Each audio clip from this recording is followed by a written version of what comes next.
सुन्तला खतरा है यहाँ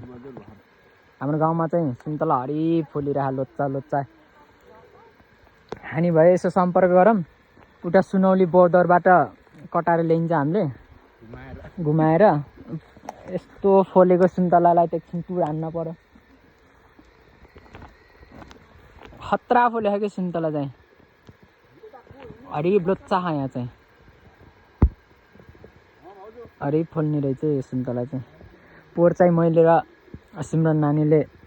एक कुन्टा फुलेको थियो सक्का थियौँ अहिले त त्यसको सट्टा त हरि फुल्दै है खाल पर्दा नि त देखेन कि ल है हाम्रो यो सुन्तला खेतीलाई लाइक कमेन्ट सेयर गरिदिउँ त अझै धेरै फुल्छ कि अर्को वर्ष आउँदाखेरि ल हेरामै सुन्तला यस्तो हरि फुलिरह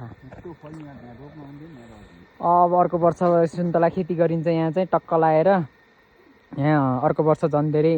सुन्तला हुन्छ यहाँ चाहिँ अब ठिकै रसिलै छ सुन्तला मिठो छ बल्ल नयाँ बोटबाट फलेको धेरै छैन अब 25-30 किलो फल्यो है एउटा रुखमा यस्तो गनी यहाँ छ सुन्तला यस्तरी टिप्ने हाम्रो यहीँ भुइँबाटै यस्तरी टिप्न सकिन्छ सुन्तला कति खाने हो कस्तो राम्रो राम्रो छ सुन्तला अलि रसिलो टिप्न पर्यो यहाँ कस्तो फुलिरह यहाँ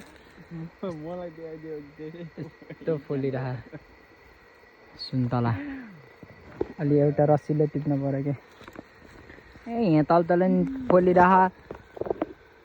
हरि फुलिरह यो चाहिँ ठिक छ होला